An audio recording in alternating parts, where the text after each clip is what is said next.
জয় ঠাকুর। শ্রী শ্রী রামকৃষ্ণ পুঁথি চতুর্থ খণ্ডের অন্তর্গত কালের অবস্থা বর্ণন এই অধ্যায় থেকে আজ আমরা পঞ্চম দিন পাঠ করছি। পর্ব 571, পৃষ্ঠা সংখ্যা 373 অর্ধেক অংশ থেকে 374 প্রথম অংশ পর্যন্ত। এর আগের দিনের পাঠে আমরা দেখেছি সমাজে যখন একটা ধারা পরিবর্তন চলছে, সমাজ যখন একটা জিনিস থেকে আরেকটা জিনিসের দিকে এগিয়ে চলছে, সেই সময় যে নাটক প্রচলিত ছিল, সেই চুটকি নাটকের থেকে আস্তে আস্তে এখন ধর্মীয় প্রসঙ্গের নাটকের দিকে সবার রুচিটা বদলে আসছে। সেই রুচি অনুযায়ী নাট্যকার গিরিশ ঘোষ তখন কি করলেন, তিনি ঘরে বসে ভক্তিমাখা হরিকথা অভিনয় করার জন্য পড়ছিলেন। সেখানেই তিনি ভক্তি রসাত্মক গ্রন্থ পাঠ করছিলেন, সেটা হচ্ছে চৈতন্য চরিতামৃত।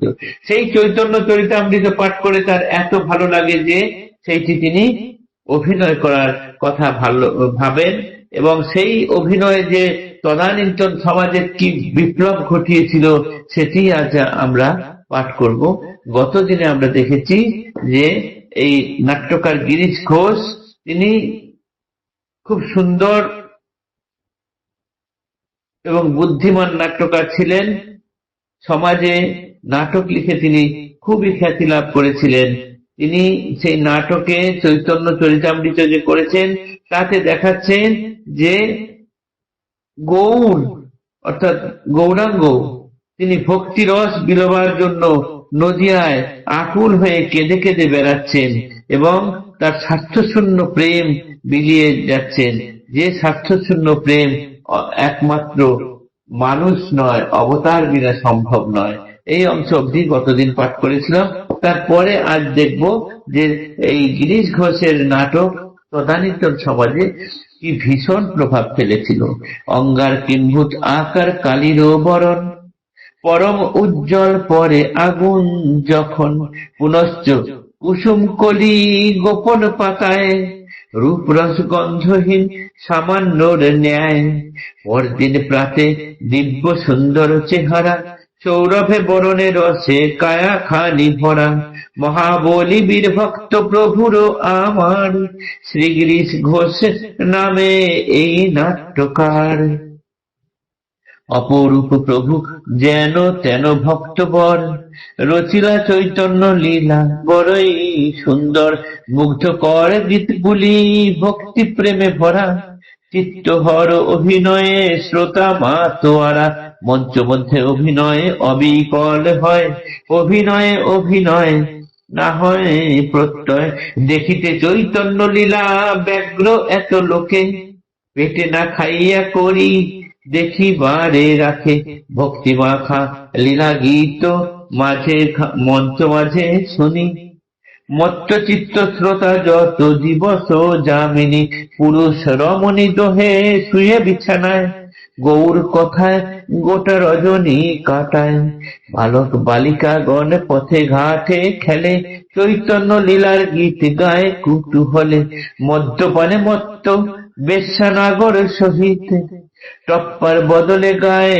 গৌরের গীত, দোকানে বণিক গায়ে জলযানে দাঁড়ি, দাঁড়ে দাঁড়ে ঘুরে গায়ে যতেক ভিখারি, দূর দূরাঞ্চলে এত কথা রাষ্ট্র হয়, অনেকে দেখিতে আসে অর্থ করিবেন, গৌর ভকতে উঠে আনন্দ অপার, শুনিয়া চৈতন্য গীত মুখে যার তার।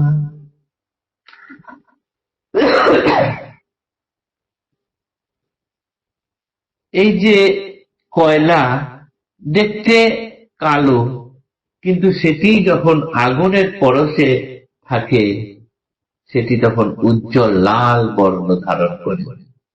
অথবা গাছের ফুল আজ যেটি পাতা দিয়ে কুড়ি দিয়ে ঢাকা থাকে, রাত পেরোলেই সেটি ফুটে উঠে তার নিজস্ব সৌরভ, সৌন্দর্য এবং সুগন্ধ বিলাতে শুরু করে। গিরিশ ঘোষ হলো এইরকমই একজন। তিনিও তার ভেতরে সবকিছু যেন চাপা ছিল, এখন ঠাকুরের সংস্পর্শে এসে তার যেন সেই রূপ খুলে গেছে।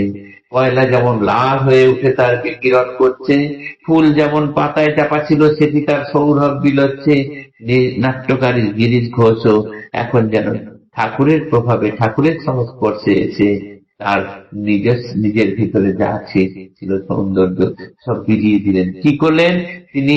চৈতন্য চরিতামৃত থেকে চৈতন্য লীলা নাটক তৈরি করলেন, এবং সেই নাটকে যে কলাকুশলীদের নিলেন, তাদের অভিনয় এত সুন্দর হয়েছে যে যারা এই অভিনয় দেখতে যাচ্ছেন তারা সেটিকে কেউ অভিনয় বলে মনে করছেন না। এতই তাদের উপরে, তাদের মনের উপরে প্রভাব বিস্তার করছে, তারা সেটিকে সঠিক ভেবে নিচ্ছেন, চোখের জলে ভেসে যাচ্ছেন।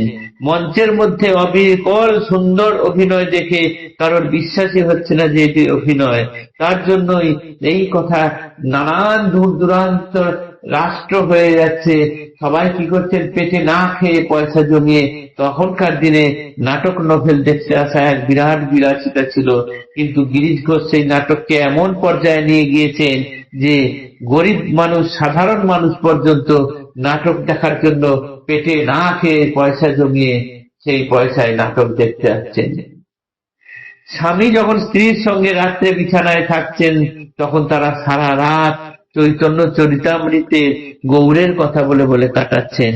ছেলে মেয়েরা যখন পথে ঘাটে খেলছে, তারা গান গাইছে, সেটা চৈতন্য লীলার গান।